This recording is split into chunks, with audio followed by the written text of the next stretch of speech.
ಮಟ್ಟಿಗೆ ಹೋಗುದು ಅಷ್ಟೇ. ಇಷ್ಟೊಳಗೆ ಮಾಡಿದಂತಹ ವನವಿಹಾರವನ್ನು ಇವತ್ತು ಒಂದು ದಿವಸವೇ ಪೂರೈಸಿಬಿಟ್ಟೆ ನಾನು. ನನಗಾಗಿ ನಿನ್ನ ಜೊತೆ ವನವಿಹಾರ ಎಲ್ಲಿಯಾದ್ರೂ ಮಾಡಿದ್ದು ಸಹ ಈ ಸಲ ಮಾಡಬೇಕು. ಮಾಡಿದ್ರೆ ಹೀಗೆ ಮಾಡಬೇಕು, ಹೀಗೆ ಮಾಡಬೇಕು ನಿರ್ಧಾರ ಮಾಡಿದ್ದೆ. ಹೌದು, ಹೇಗಾಯ್ತು ಅಂತ ಗೊತ್ತಿಲ್ಲ. ಒಳ್ಳೇದಾಯ್ತು ನೋಡಿ ಅತ್ತೆ. ಪ್ರಕೃತಿಯ ರಮ್ಯ ಮನೋಹರ ದೃಶ್ಯವನ್ನೊಮ್ಮೆ ನೋಡಿ. ಮೇಲೆ ನೋಡು ಶಾಂತ ಗಗನ, ಕೆಳಗೆ ನೋಡು ಪ್ರಶಾಂತ ವಾತಾವರಣ. ಇಂತಹ ವಾತಾವರಣವನ್ನು ಕಂಡ ಕ್ಷಣವೇ ಮತ್ತೊಮ್ಮೆ ಈ ವಾತಾವರಣದಲ್ಲಿ ಕುಡಿಯಬೇಕೆನ್ನುವ ನನಗೆ ಮನಸ್ಸನಿಸುವುದು. ಎಲೆ ಲತೆಗಳ ಲಾವಣ್ಯ ರಹಣಿ, ಮಾವುಗಳ ಮಂಗಳದ ಮಧು, ಕೋಗಿಲೆಯ ಕೊರಳ ಪುಣ್ಯ, ನವೀನ ನವೀನಾಟ್ಯ ಹಂಗಮ, ಇನ್ನು ಬಿಂದುಗಳ ಸವಿಯ ಸಾಮ್ರಾಜ್ಯ, ಅತೀಶ್ವರನ ಕುಟುಂಬದಂತೆ ಮೆರೆಯುತ್ತಿರುವುದು ಈ ವನದ ಸೊಬಗು. ಅಷ್ಟು ಮಾತ್ರವಲ್ಲ, ಈ ವನ ಪ್ರದೇಶ, ಈ ಹೂವನ ಪ್ರದೇಶಕ್ಕೆ ಬರುವಂತಹ ಸಂದರ್ಭದಲ್ಲಿ ಎಲ್ಲವೂ ಜೋಡಿ ಹಾಕಿ ಕಾಣ್ತಾ ಉಂಟು. ಇನ್ನೊಂದು ಯಾವುದು ಎಲ್ಲ ಜೊತೆ ಉಂಟು. ಗಿರಿಮರಿ ನೋಡಿ ಒಂದು ಗಂಡು ಹೆಣ್ಣು, ಕೋಗಿಲೆ ನೋಡಿ ಒಂದು ಗಂಡು ಹೆಣ್ಣು. ಅದು ಹೇಗೆ ಗೊತ್ತಾಗ್ತದೆ? ಅದು ಹಾಗಲ್ಲ, ಅವುಗಳು ಪರಸ್ಪರ ಪ್ರೀತಿ ಮಾಡ್ತಾ ಉಂಟು. ಗಂಡು ಗಂಡು ಪಕ್ಷಿ ಆಗಿದೆ. ಪ್ರೀತಿ ಮಾಡಿದವರೆಲ್ಲ ಗಂಡು ಹೆಣ್ಣ, ಗಂಡು ಗಂಡು ಪ್ರೀತಿ ಮಾಡಬಹುದು, ಆದ್ರೆ ಸಂಸಾರ ಮಾಡ್ಲಿಕ್ಕೆ ಆಗುದಿಲ್ಲ. ಆದ್ರೆ ಅವುಗಳು ಸಂಸಾರಕ್ಕಾಗಿ ಹಾತೊರೆಯುತ್ತಾ ಉಂಟು ಎನ್ನುವುದು ಸ್ಪಷ್ಟ. ಆ ಗಿಳಿ ಮಾತಾಡಿದ್ದು ನನಗೆ ಕೇಳಿಸಿಲ್ಲ. ಮತ್ತೆ ಯಾಕೆ ಇಲ್ಲಿ ನೀ ಮಾತಾಡ್ತಾ ಇದ್ದೀಯ? ಗಿಣಿ ಹಾಗೆ ಪಟ ಪಟ ಪಟ ಪಟ. ಕೋಗಿಲೆ ಹಾಡಿದ್ರೆ ನನಗೆ ಕೇಳಿಸ್ತಿಲ್ಲ. ಅದಕ್ಕಿಂತ ಒಳ್ಳೆಯ ಮಾತು ನಿನ್ನದು. ಕೋಗಿಲೆ ಹಾಡಿದ್ದು ಕೇಳಿಲ್ಲ. ಯಾಕೆ ಕೇಳಿಲ್ಲ? ನೀವು ಹಾಡಿದಷ್ಟೆಲ್ಲ ಉಂಟು ಅಲ್ವಾ? ಹಾಗೆ ಅಲ್ಲಿ ನೋಡು, ಏನು ನವಿಲು ಕುಳಿತಾ ಉಂಟು. ಗೊತ್ತಾಗಲಿಲ್ಲ ನಮಗೆ. ನಾವಿಬ್ರು ಕುಳಿತಾ ಇದ್ದೇವೆ. ನಾವಿಬ್ಬರು ಕುಣಿಯುವುದನ್ನು ನೋಡಿ ಆ ನವಿಲು ಮರೆಗೆ ಸೇರಿಕೊಂಡಿತ್ತು. ಹೋಗದೆ ಇದ್ದೀತ ಅಲ್ವಾ? ನಾಟ್ಯ ಮಯೂರಿ. ಹೌದಲ್ಲ, ಬಂದಿತ್ತು. ಆಮೇಲೆ ಇದಿಷ್ಟು ಮಾತ್ರ ಅಲ್ಲ, ನೀರಾಟ ಆಡ್ಬೇಕು. ಮನಸ್ಸು ತುಂಬಾ ವರ್ಷ ನೀರಾಟವನ್ನು ನೀರಾಟ ಆಡಲಿಕ್ಕೆ ತಲೆ ಬಿಸಿಯೇ ಮಾಡುವುದು. ನೋಡು, ಮಳೆ ಬರುವುದು. ಮಳೆ ಬರುವುದು. ಹೌದು, ನೀರಾಟದ ಅವಶ್ಯಕತೆ ಇಲ್ಲ. ಒಂದು ಸ್ವಲ್ಪವೂ ಮಳೆ ಬಿಡುವುದಿಲ್ಲ. ಹೌದು, ನಮ್ಮ ಎಂತದ್ದು ವನವಿಲ್ಲ. ಹೌದಪ್ಪ. ಆದರೂ ಬೇಕದು ಮತ್ತೆ ಬೇಕಂತ ಹೇಳಿ ಬರ್ತದ. ಹೌದೌದು. ಮತ್ತೆ ಇಷ್ಟೊಂದು ಸಂಯೋಜನೆ ಆಯ್ತಲ್ಲ ಮತ್ತೆ ವನವಿಹಾರಕ್ಕೆ, ಅದಕ್ಕೆ ಒಂದು 100 ಕೃತಜ್ಞತೆ. ನೋಡು, ಋತುರಾಜ ಪ್ರಕೃತಿ ಮಾತೆಯ ಸೊಬಗನ್ನು ಮನಸಾರೆ ಸೆಳೆದು ಹೀಗೆ ತಪ್ಪುವ ತೆರದಲ್ಲಿ ಕಂಗೊಳಿಸುತ್ತಾ ಇದ್ದಾರೆ. ಪ್ರಕೃತಿ ಮಾತೆಯ ಮಡಿಲ ಸೊಬಗನ್ನು ಯಾವ ಕವಿಯ ಕಲ್ಪನೆಗೂ ನಿಂಪಿಸಲಸದರವಾದಂತಹ ವರ್ಣನೆ ಅವಳ ಮಡಿಲಿನಲ್ಲಿ ಅಡಕವಾಗಿದೆ. ಯಾರಾದ್ರೂ ವನವಿಹಾರ ಹೇಗೆ ಮಾಡ್ಬೇಕಂತ ನೋಡಿದ್ರೆ ನಮ್ಮನ್ನು ನೋಡಿ ಕಲಿಬೇಕು.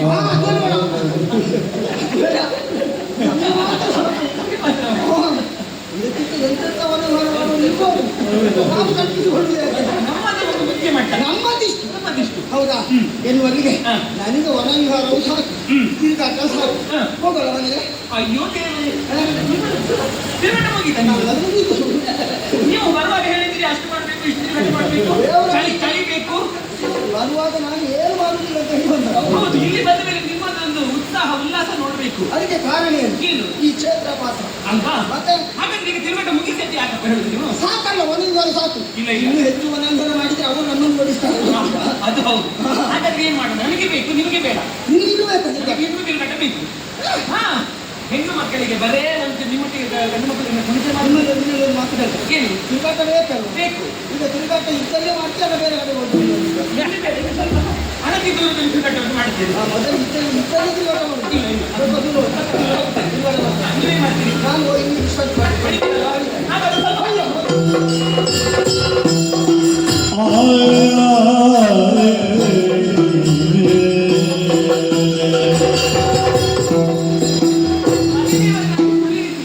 ಮತ್ತೆ ಈ ವನದ ಸೌಂದರ್ಯವನ್ನು ಕಾಣಬೇಕೆನ್ನುವಂತ ಉದ್ದೇಶದಿಂದ ಇಲ್ಲಿವರೆಗಾಗಿ ಬಂದಿದ್ದೇನೆ. ಹೆಣ್ಣು ಮಕ್ಕಳಿಗೆ ಆಸೆ ಏನು? ಹೂಗಳನ್ನು ಕೊಯ್ಯಬೇಕು, ಹೌದಲ್ಲ? ಯಾಕೆ ಎಲ್ಲ ಹೆಣ್ಣು ಮಕ್ಕಳು ಯಾವಾಗಲೂ ಹೂವನ್ನು ಕೊಯ್ಯುದು ಇಲ್ಲಿರ್ತಾರ? ಇಲ್ಲಿಡುವುದಿಲ್ಲ, ಹಿಂದಿಡುವುದು. ಯಾಕೆ ಹೇಳಿ? ಅವರಿಗಿಂತ ಚಂದ ಹೂ ಕಾಣಬಾರದು ಎನ್ನುವಂತ ಉದ್ದೇಶ ನಮಗೆ ಮನಸ್ಸರಲ್ಲಿ. ಹಾಗೆ ಅಂತಹ ಸುಮಗಳನ್ನು ಕೊಯ್ಯಬೇಕು, ಆಮೇಲೆ ಹುಡುಗಿ ಏರಿಸಿಕೊಡ್ಬೇಕೆನ್ನುವಂತಹ ತವಕ ನೋಡಲಿ ಕಾಣ್ತಾ ಉಂಟು. ಸಂಪಿಗೆ ವೃಕ್ಷ, ಅದಕ್ಕೆ ಹಾಕಿ ನಾನು ಹೂ ಕೊಯ್ಯಲಿಕ್ಕೆ ಸಾಧ್ಯವಿಲ್ಲ. ಹೊಡೆಯುತ್ತೇವೆ ಕೆಳಗೆ ಯಾರಾದ್ರೂ ಬಂದು ಹೋದ ನಾಚಿಕೆ ಆಗಿದೆ. ಸಂಪಿಗೆ ಹಾಗಿರ್ಲಿ, ಬಿದ್ದಂತಹ ಸಂಪಿಗೆ ಕುಸುಮಗಳನ್ನೆಲ್ಲ ಕೊಯ್ದು ಮಾರೆ ಮಾಡ್ತೀವಿ. ಓಡಾಡಿ ಇಲ್ಲಿ ಏನದು ಮಂದಾರ ಪುಷ್ಪ, ಓಲಿ ಪ್ರಿಯಂಗು, ಆಹಾ ಬಕುಳ ಮಾಲಿಕೆ. ಓಹೋ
ವಿಶೇಷ ತೋರ್ಪುದು ಬಗೆಗಳಿಲ್ಲದ ಬಗೆದು ವಿಶೇಷ ತೋರ್ಪುದು ವಿಶೇಷ ತೋರ್ಪುದು ವಿಶೇಷ ತೋರ್ಪುದು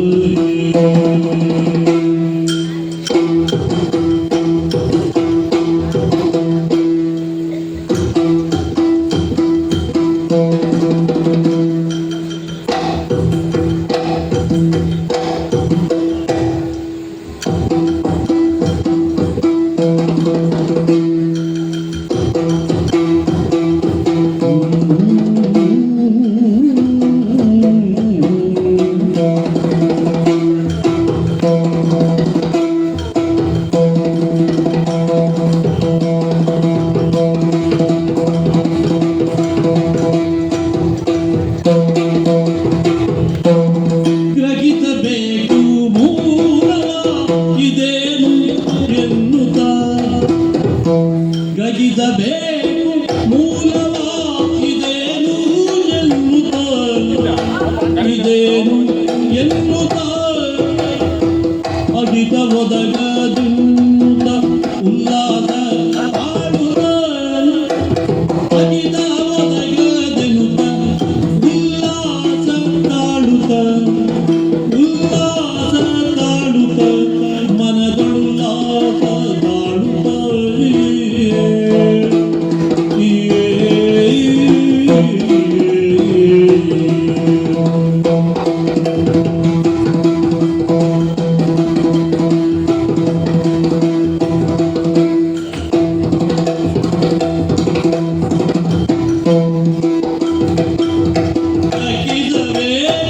ಮೂಲವ ಇದೇನು ಎನ್ನುತ್ತ ಇದೇನು ಎನ್ನುತ್ತ ಅಗಿದ ಮೊದಗದೆನ್ನುತ್ತ ಉಲ್ಲಾಸ ತಾಳುತ್ತ ಅಗಗ ಅಮಮ ಅಗಗ ಅಮಮ ಯಾರ ಕುದುರೆಯೋ ಇಲ್ಲೇಗೆ ಬಂದುದೋ ಇಲ್ಲೇಗೆ ಬಂದುದೋ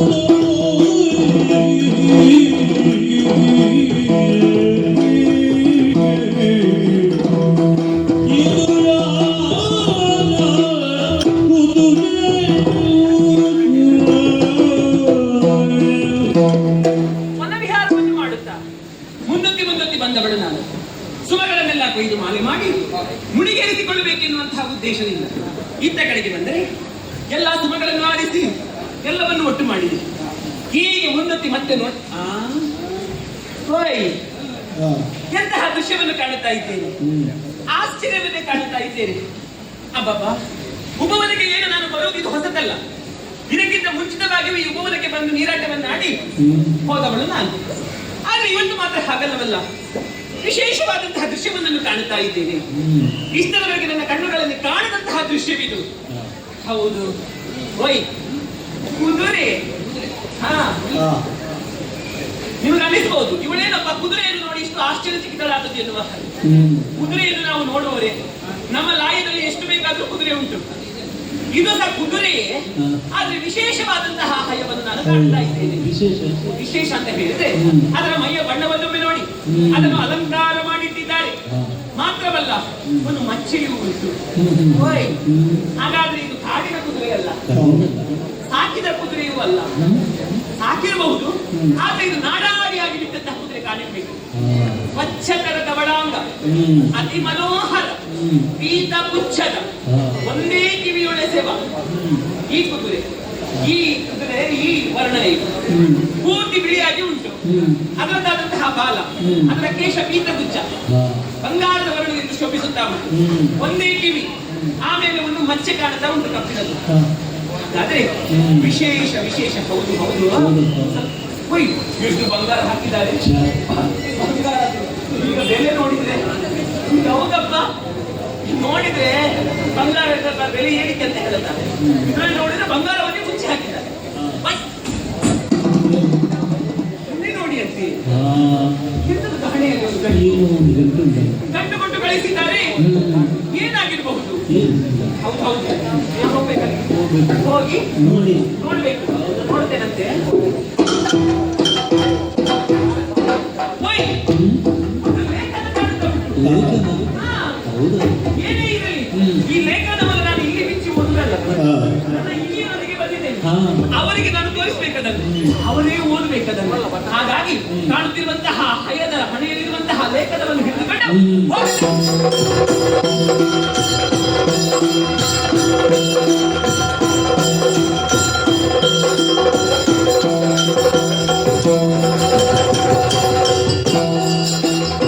ಹೇಗೆ ತಿರುಗಾಟ ಆಯ್ತಾ? ತಿರುಗಾಟ ಹಬ್ಬ ಈಗ ಸಾಕು ಅಂತ ಅನಿಸಿತಾ? ಈಗ ಸಾಕು ಅಂತ ಅನಿಸಿತ್ತು. ನನ್ನನ್ನು ಬಿಟ್ಟು ನೀನು ಹೋದ ತಿರುಗಾಟ ಹೇಗಿತ್ತು? ನಿಮ್ಮನ್ನು ಬಿಟ್ಟು ತಿರುಗಾಟ ಅಲ್ಲ, ಅದು ವನವಿಹಾರ, ಅದು ಒಣವಿಹಾರ. ಒಬ್ಬರೇ ಹೋದ್ರೆ ಹಾಗೆ ಆಗುದು. ಒಬ್ಬರೇ ಹೋದ್ರೆ ಎಂತ ವನವಿಹಾರ ಮಾಡುವುದು? ನಾವು ಒಬ್ಬರೇ ಹೋದ್ರೆ ಹೂವನ್ನು ಕೊಯ್ಬೇಕಷ್ಟೇ. ಅಷ್ಟೇ. ಹಾಗಾಗಿ ವನದ ಸೌಂದರ್ಯವನ್ನು ಮತ್ತೆ ಸವಿದೆ, ಮತ್ತೆ ಮುಂದಕ್ಕೆ ಹೋದೆ. ಹೋಗುವಂತಹ ಸಂದರ್ಭದಲ್ಲಿ ಸಂದರ್ಭ ಒಂದು ವಿಶೇಷವಾದಂತಹ ದೃಶ್ಯವನ್ನು ಕಂಡೆ ನಾನು. ಹೌದಾ? ಹಾ, ಏನದು? ಮತ್ತಿನ್ನೇನು ಅಲ್ಲ, ಹಾ. ನಮ್ಮ ಈ ಉಪವನಕ್ಕೆ ಹಾ. ಒಂದು ಆಗಮಿಸಿತಲ್ವಾ, ಒಂದು ಆಗಮಿಸಿ ಒಂದು ಒಬ್ಬ ಆಗಮಿಸಿದ್ದು ಅಂತ ಹೇಳುದು. ಇದು ಒಂದು ಆಗಮಿಸಿ, ಇದು ಒಂದು ಆಗಮಿಸಿದ್ದು ಅಂತ ಹೇಳಿದ್ರೆ ಒಂದು ಮೃಗ ಬಂದಿದೆ ಅಂತ. ಉಪವನದಲ್ಲಿ ಮೃಗ ಇರುವುದು ಹೊಸತ. ಎಷ್ಟು ಆ ಮೃಗಗಳನ್ನು ಸಾಕಿ ಸಲಹುವುದಕ್ಕೆ ಹಾ. ನಮ್ಮ ಅಕ್ಕ ಎಷ್ಟು ವೆಚ್ಚ ಮಾಡ್ತಾ ಇದ್ದಾರೆ. ಹೌದಪ್ಪ, ಮತ್ತೆ ಮೃಗಗಳಿಂದ ಒಂದಲ್ಲ, ನೀನು ನೋಡಿದ್ದು ಒಂದು ತುಂಬ ಉಂಟು. ಇಲ್ಲ ಹಾ. ಒಂದೇ ಒಂದು ಮೃಗ, ಅದು ಯಾವುದು ಗೊತ್ತುಂಟ? ಯಾವುದು? ಒಂದು ಕುದುರೆ ಬಂದಿದೆ. ನಿನ್ನ ತಲೆ ನಿನ್ನ ಕಲ್ಪನೆ ಯಾಕೆ? ಅಲ್ಲ, ಒಂದು ಕುದುರೆ ನಮ್ಮ ನಾಯಕನಿಗೆ ಪ್ರತಿಯೊಂದು ಕುದುರೆ ಎಷ್ಟು? ಹೌದು ಸ್ವಾಮಿ, ನಮ್ಮಲ್ಲಿ ಒಂದೆರಡು ಕುದುರೆ ಬಿಟ್ರೆ ಕುದುರೆಗಳು ಉಂಟು ಎಷ್ಟು ನಮ್ಮ? ಬಿಟ್ರೆ ಈಗ ಒಂದೊಂದೇ ಬರ್ತದೆ. ಇದು ಬರ್ಲಿಕ್ಕೆ ಉಂಟು. ಸ್ವಾಮಿ, ಅಂತಹ ಕುದುರೆ ಅಲ್ಲ ಇದು. ಮತ್ತೆ? ನಮ್ಮ ಲಾಯದಲ್ಲಿ 100 ಕುದುರೆ ಇರಬಹುದು. ಹಾ. ಆ 100 ಕುದುರೆಗಳಿಗಿಂತಲೂ ವಿಭಿನ್ನವಾದಂತಹ ಹಯವನ್ನು ನಾನು ಕಂಡಿದ್ದೇನೆ. ಹಾ? ಹಾ, ವಿಭಿನ್ನವಾದ ವಿಭಿನ್ನವಾದದ್ದು, ವಿಶೇಷವಾದದ್ದು. ಏನು ವಿಶೇಷ? ವಿಶೇಷ ಏನಂತ ಹೇಳಿದ್ರೆ, ಬಿಳಿಯ ಬಣ್ಣದಿಂದ ಶೋಭಿಸುತ್ತಾ ಇತ್ತು ಕುದುರೆ. ಸರಿ. ಅಷ್ಟು ಮಾತ್ರವಲ್ಲ, ಹಾ. ಅದರದಾದಂತಹ ಕೇಶ, ಆ ಬಾಲದ ಕೇಶ ಹಾ. ಪೀತಗುಚ್ಛವಾಗಿತ್ತು. ಹಾ, ಹೌದಾ? ಚಿತ್ತಗುಚ್ಚ? ಪೀತಗುಚ್ಛ ಬಂಗಾರದ ಬಣ್ಣದಿಂದ ಶೋಭಿಸುತ್ತಾ ಇತ್ತು. ಅರ್ಥ ಆಯ್ತು. ಒಂದೇ ಕಿವಿಯೊಳೆತ್ತವ, ಹಾ? ಒಂದು ಮಚ್ಚೆ ಇತ್ತು. ಒಂದು ಕಿವಿ. ಒಂದು, ಹೌದು, ಒಂದು ಗಮನಿಸಿದಾಗುವುದು. ಅಲ್ಲ, ಒಂದು ಮಚ್ಚೆ ಕಿವಿಯನ್ನು ಹಿಡಿದು. ಹೌದು, ಎಲ್ಲೆಲ್ಲ ಮಚ್ಚೆ ಇರ್ತದೆ. ನೀನು ಎಷ್ಟು ಸೂಕ್ಷ್ಮ ಅಂತ ಅದರಲ್ಲಿ ಅರ್ಥ ಆಗ್ತದೆ. ಹೌದಾ? ಹಾ. ಹಾಗಾದ್ರೆ ನಮ್ಮ ಲಾಯದಲ್ಲಿರುವುದಕ್ಕೆಲ್ಲ ಮಚ್ಚೆ ಉಂಟಾ? ಇಲ್ಲ ಇಲ್ಲ ಇಲ್ಲ. ಇದ್ದೇ ಇದ್ರು ಒಂದಲ್ಲ, ಇನ್ನೊಂದು ಹೊಟ್ಟೆಯ ಭಾಗದಲ್ಲಿ ಇರ್ತದೆ, ಬೆನ್ನಿನಲ್ಲಿ ಇರ್ತದೆ. ಇರ್ತದೆ. ಇದಾಗಲ್ಲ, ಒಂದು ಕಿವಿಯಲ್ಲಿ ಮಚ್ಚೆ. ಹಾ. ಅಷ್ಟು ಮಾತ್ರ ಅಲ್ಲ, ಅಷ್ಟಾಗದಿದ್ರೆ ನಾನು ಬಿಟ್ಟು ಬರ್ತಾ ಇದ್ದೀನಿ. ಹಾ. ಬಂಗಾರವೇ ತುಂಬಿ ಕಳಿಸ್ತಾರೆ. ಎಷ್ಟು ಬಂಗಾರ ದೇವರೇ. ಹಾಗಿದ್ರೆ ಯಾರೋ ದರೋಡೆಕೋರರು ಇರ್ತಾರೆ. ಅದು ಅಷ್ಟು ಬಂಗಾರ ಕುದುರೆಯನ್ನು ಬಿಟ್ಟದ್ದು ದಾರಿ ಅದು ಉಪವನ. ನಾನು ಹಾಗೆ ಅನಿಸಿದ್ದು. ಹಾ. ಯಾರೋ ದರೋಡೆ ಮಾಡಿ ಹಾ. ಆ ಬಂಗಾರವನ್ನು ಈ ಕುದುರೆಗೆ ಕಳುಹಿಸಿ ನಮ್ಮ ಉಪವನಕ್ಕೆ ಬಿಟ್ಟಿದ್ದಾರೆ ಎನ್ನುವ ಹಾಗೆ. ದಾರಿ ತಪ್ಪಿ ಈಚೆ ಬಂದಿರಬಹುದೇನು? ಹಾ. ಹಾಗಂತ ಹೇಳಿ ಮುಂದೆ ಹೋಗಿ ನೋಡ್ತೇನೆ, ಹಾ. ಹಣೆಯಲ್ಲೊಂದು ಗಂಟು. ಗಂಟು. ಹೌದಪ್ಪ, ಅದು ಬಂಗಾರದಲ್ಲ. ಅದು ಬಂಗಾರದಲ್ಲ. ಹಾ. ಅದು ಏನು ಅಂತ ನೋಡಿ ಪರೀಕ್ಷಿಸಬೇಕಾಗಿ ಹತ್ತಿರ ಹೋದೆ. ಸರಿ. ನೋಡಿದ್ರೆ ಒಂದು ಲೇಖನ. ಹಾ, ಹಾ, ಲೇಖನ. ಹಣೆಯಲ್ಲಿ ಒಂದು ಲೇಖನ. ಸರಿ. ಹಾಗಾಗಿ ಆ ಲೇಖನ ಏನು ಎನ್ನುವುದನ್ನು ಹಿಡಿದುಕೊಂಡು ಬಂದಿದ್ದೇನೆ. ಇಲ್ಲದ. ನಾನು ಹಿಡ್ಕೊಂಡು ಮತ್ತೆ ಒಂದು ಲೇಖನ ಮಾತ್ರ ದೊಡ್ಡದು ಬಂಗಾರದಲ್ಲಿ. ಬಂಗಾರ ಬಿಟ್ಟು ಬಂದಿದೆ, ನಮಗೆ ಬೇಡ ಇನ್ನು. ನಾವು ಬಂಗಾರ ಕಟ್ಟದಂತ ಆದ್ರೆ ಮತ್ತೆ ಆ ಲೇಖನದಲ್ಲಿ ಕುತೂಹಲ ಇದೆ. ಕುತೂಹಲ ಇರ್ಬೋದು. ಏನು ಬಂದಿದ್ದಾನೆ? ಈಗ ಲೇಖನದಲ್ಲಿ ಏನು ಬರ್ದಿರ್ಬೋದು ಸ್ವಾಮಿ? ನೀನು ಓದ್ಲಿಲ್ವಾ? ನಾವು ಓದ್ಲಿಲ್ಲ, ಮತ್ತೆ ಇಲ್ಲಿಗೆ ಬಂದದ್ದು ಯಾಕೆ? ನೀವು ಓದ್ಬೇಕೆನ್ನುವಂತ ಉದ್ದೇಶದಿಂದ ನನಗೊಂದು ಸಂಶಯ ಮೂಡುದು. ಏನು? ಲೇಖನದಲ್ಲಿ ಏನು ಬರ್ದಿರ್ಬೋದು ಮತ್ತೆ? ಹಾ. ಏನು ಬಂದಿದ್ದು? ಆ ಕುದುರೆಯಲ್ಲಿ ಲೇಖನವನ್ನು ಬರೆದು ಕಳಿಸಿದ್ದಾರೆ. ಹಾ. ಆಟ ಆಡಿ ಉಪವನದಲ್ಲಿ ಹಾ. ನೀರಾಟವನ್ನು ಎಷ್ಟು ಬೇಕಾದ್ರೂ ಆಡಿ ಹಾ. ರಾತ್ರಿ 10:30 ಸಮಯ ಬಿಟ್ಟುಕೊಡಿ ಎನ್ನುವ ಹಾಗೆ. ಅವರು ಹೇಳ್ಬೋದು, ಅವರು ಹೇಳ್ಬೋದು. ಆದ್ರೆ ನಮ್ಮ ನೀನು ಮುಗಿಸ್ತೀಯ ಅಂತ ಹೇಳಿ. ಹಾಗಲ್ಲ, ನಮ್ಮ ಮಾವ ನಿಮ್ಮ ಅಪ್ಪ ಹೇಳಿದ್ದಾರೆ ಮೊನ್ನೆ, ಹೌದು. ಹೇಳಿಕೆ ಕೊಟ್ಟಿದ್ದಾರೆ. ಹಾ. ರಾತ್ರಿ ಪೂರ್ತಿ ಆಟ ಮಾಡಬಹುದು ನೀವು. ರಾತ್ರಿ ಪೂರ್ತಿ ಶಬ್ದ ಒಂದು ಹೊರಗಡೆ ಕೇಳ್ತಾರೆ. ಏನು ಅವರು ಏನು ಬೇಕಾದ್ರೂ ಹೇಳಿ, ನಾವು ಮಾಡುವುದು ಮಾಡ್ತಾ ಮಾಡ್ತಾ ಇಲ್ವಾ? ಇಲ್ವಾ? ನೀವು ಮಾಡಿ ಅಂತ ಹೇಳಿದ್ದಾರೆ. ಮಾಡಿ ಅಂತ ಹೇಳಿದ್ರೆ ಶಬ್ದ ಒಂದು ಕೇಳಬಾರ್ದು ಹೊರಗಡೆ. ಮತ್ತೆ ಶಬ್ದ ಕೇಳಿದ್ರೆ ಮತ್ತೆ ನಾವು ಅಲ್ಲ, ಇಷ್ಟು ವ್ಯಾಪ್ತಿಗೆ ಮಾತ್ರ, ಇಷ್ಟ ಅಭಿನಯ. ಇಷ್ಟು ವ್ಯಾಪ್ತಿಗೆ ಮಾತ್ರ ಅಂತ ಇಷ್ಟು ವ್ಯಾಪ್ತಿಗೆ. ಹಾಗೆ ಅದಕ್ಕಿಂತ ಹೊರಗಿದ್ದವರಿಗೆ ಕೇಳಲಿಕ್ಕಿಲ್ಲ. ಕೇಳಲಿಕ್ಕಿಲ್ಲ. ಅದು ಒಂದು ರೀತಿಯಲ್ಲಿ ಒಳ್ಳೆಯದು. ಒಳ್ಳೆಯದು. ಹೊರಗಿದ್ದವರು ಒಳಗೆ ಬರ್ತಾರಲ್ಲ. ಒಳಗೆ ಬರ್ತಾರಲ್ಲ, ಹೌದು. ಮತ್ತೆ ಅಲ್ಲಿ ಸುತ್ತಾಡಿಕೊಂಡಿರುತ್ತೆ ಯಾಕೆ? ಹಾಗಾಗಿ ಅದೇ ಬರ್ತಿದ್ದಾರೆ. ಹೌದಾ? ಹಾ. ಅದು ನಿನ್ನ ಕಲ್ಪನೆ. ಕಲ್ಪನೆ. ಈಗ ಲೇಖನ ತಂದದ್ದು ಯಾರು? ನಾನು ಓದಲಿಕ್ಕೆ ಅಂತ ಯಾರು? ನೀವು. ತಂದವರು ನೀನು ಓದಬೇಕು. ನಾವು ಓದ್ಬೇಕಾ? ಬರ್ತದೆ. ಓದು. ಸೋಮಕುಲ ತಿಲಕನಾಗಿ ಅಜುಜಂಚನರ ಪತಿ ದೇವದಂಗೈತನಿ ಅಶ್ವಮೇಧವರು ಸಾಮಕಾಣಿಕೆಯ ನೀಡದಿದೆ ಸುರುಳದ ಸಾಮರ್ಥ್ಯ ಕಿವಿಯಾಗಬೇಕು.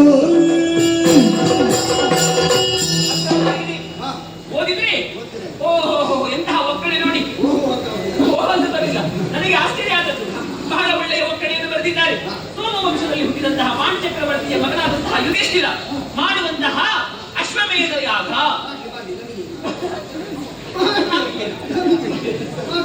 ಮಾಡುವವರಲ್ವಾ? ಅದು ಯಾಕೆ ಮಾಡಿದ್ದು? ಬಂಧು ಹತ್ಯಾ ದೋಷದ ನಿವಾರಣೆಗೆ ಬೇಕಾಗಿ ಈ ಅಶ್ವಮೇಧ ಯಾಗವನ್ನು ಮಾಡಿದ್ದಾರೆ. ನಮಗೇನು? ಹೌದು. ಆದ್ರೆ ಮುಂದೆ ಏನುಂಟು? ಪೂಜಿಸಿ ಬಿಟ್ಟಂತಹ ಈ ದುರ್ಗವು ನಾಡಾಡಿಯಾಗಿ ಬರುತ್ತದೆ. ನಾಡನ್ನು ಸುತ್ತಿಕೊಂಡು ಬಂದು ಯಾರೆಲ್ಲ ಬಲಹೀನರಿದ್ದಾರೋ ಅವರು ಕಪ್ಪ ಕಾಣಿಕೆಯನ್ನು ಕೊಟ್ಟು ಆ ಬಳಿಕ ಕಳುಹಿಸಬೇಕು.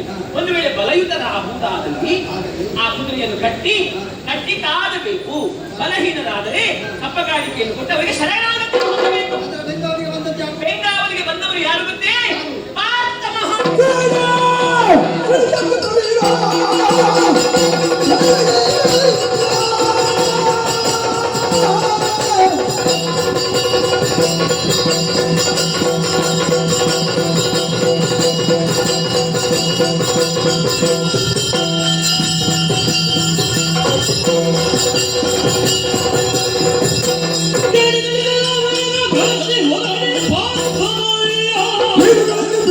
ಪೌರುಷದ ಹೇಳಿಕೆಯಲ್ಲಿ ಪರಾಕ್ರಮಿ ಹೌದು. ಬಲಹೀನರು ಮೂರು ಲೋಕದ ಗಂಟೆ ನಿನ್ನಲ್ಲಿ ಕೇಳ್ತಾನೆ. ಪರಾಕ್ರಮ ಅಂದ್ರೆ ಏನು? ಏನು? ಅದು ಒಬ್ಬ ವ್ಯಕ್ತಿಗೋ ಅಲ್ಲ, ಒಂದು ಮನೆಗೋ ಅಲ್ಲ, ಒಂದು ವರ್ಗಕ್ಕೋ ಮೀಸಲೇ ಇಲ್ಲ. ಯಾರಿಗೂ ಮಾಡಿ ಹೋಗಿಲ್ಲಲ್ಲ. ಇಲ್ಲ. ಪರ್ವತಕ್ಕೆ ಪರ್ವತ ಹೌದು. ಮತ್ತೊಂದು ಅಡ್ಡಗೋಡೆಯಾಗಿ ಇರ್ತದೆ. ಹಾಗಿದ್ರೆ ಇವರ ಓಲೆಯ ಒಕ್ಕಣೆಗೆ ಏನು ಅರ್ಥ? ಏನಂತ? ಇವರು ಮಾತ್ರ ಪರಾಕ್ರಮಿಗಳು, ಉಳಿದವರು ಬಲಹೀನರು, ನಾವು ದುರ್ಬಲರು. ನಾವೇನು ಮಾಡಿ? ಪ್ರವೀರ ಯಾರ ಮಗ? ನೀರಧ್ವಜನ. ನನ್ನ ಅಪ್ಪನ ಯೋಗ್ಯತೆ ಇರ್ತದೆ. ಹೌದಪ್ಪ. ಅದನ್ನು ಪ್ರಕಟಗೊಳಿಸಬೇಕಂತ ಇದ್ರೆ ನಾನು ಈಗ ಕೈಗೊಳ್ಳುವ ಕಾರ್ಯ ಏನು ಗೊತ್ತಾ? ಏನು? ಬಂದಿರುವ ತುರಗವನ್ನು ಬಂಧಿಸಿ ನಮ್ಮ ನಾಯದಲ್ಲಿ ವಿಚಾರವನ್ನು ಅಪ್ಪನಿಗೆ ತಿಳಿಸಿ. ಒಂದು ಕೆಲಸ. ಏನು? ಈಗ ನೀವು ಆ ಅಶ್ವವನ್ನು ಬಂಧಿಸ್ತೀರಿ, ಕಟ್ತೀರಿ. ಆಗ ಪಾರ್ಥ ಬಂದು ಕೇಳ್ತಾನೆ, ಅಶ್ವವನ್ನು ಕಟ್ಟಿದವನಾರೈ ಆರೈ ಆರೈ ಎನ್ನುವಂತ. ಅಶ್ವವನ್ನು ಕಟ್ಟಿದವನಾರೈ. ಆವಾಗ ನಾವು ಹೇಳಿದ್ದೇವೆ ಅದನ್ನು ಕಟ್ಟಿದ್ದು ಪ್ರವೀರ ನಾರೈ ಅಂತ ಕೇಳುತ್ತಾನೆ. ಆವಾಗ ನಾವು ಹೇಳುತ್ತೇವೆ ಯಾರು? ನೀಲಧ್ವಜನ ಮಗನಾದಂತಹ ದಿವಾಕರ ಸದೃಶನಾಗಿ ಆವಾಗ ನೀಲಧ್ವಜ ನಾರೈ ಅಂತ ಹೇಳ್ತೇನೆ. ಆವಾಗ ಏನ್ ಹೇಳ್ತೀನಿ? ಏನು? ದಿವಾಕರ ನಾರೈ ಅಂತ ಹೇಳ್ತೇನೆ. ದಿವಾಕರ ನಾರೈ ಅಲ್ವಾ? ಆಗ ದಿವಾಕರ ನಾರೈ ಅಂತ ಕೇಳಿದ್ರೆ ನಾವು ಒಂದು ಕೆಲಸ ಮಾಡೋದು, ಇನ್ನೊಂದು 50 ದಿವಸ ಬಿಟ್ಟು ನಮ್ಮದೇ ಪುರಭವನದಲ್ಲಿ ಒಂದು ನಿಮಗೆ ಸನ್ಮಾನ ಇಡುವುದು. ಆವತ್ತು ನಿಮ್ಮದು ಸಾಧನೆಯನ್ನೆಲ್ಲ ಅವರಿಗೆ ಆ ಮಾತನಿಗೆ ಹೇಳುದು. ಸನ್ಮಾನ ಮಾಡೋದೆಲ್ಲ ನಿಮ್ಮದು, ನಮ್ಮ ಪ್ರಜೆಗಳು. ನನ್ನದುಂಟು, ನಾನು ನಿಮ್ಮ ಬದಿಯಲ್ಲಿ ಕುಳಿತುಕೊಳ್ಳಿಕ್ಕೆ ಅದನ್ನೇ ಒಂದು ಭಾಗ ಪಡ್ಕೊಳ್ಳಿ. ಹೌದು. ನಿನಗೆ ಉತ್ಸಾಹ ಅದಕ್ಕೆ ನಿಮ್ಮ ಹೇಳ್ತೀಯಲ್ಲ ಅಲ್ವಾ? ನಾನು ಏನು ನಿನ್ನ ಗಂಡನ ಪರಾಕ್ರಮ ಏನು ಇದನ್ನು ನಾವು ವಿಮರ್ಶೆ ಮಾಡಬೇಕು. ಮತ್ತೆ ಈ ಸಂತೋಷದ ವಿಚಾರವನ್ನು ಅಪ್ಪನಿಗೆ ಹೇಳಿದೆ.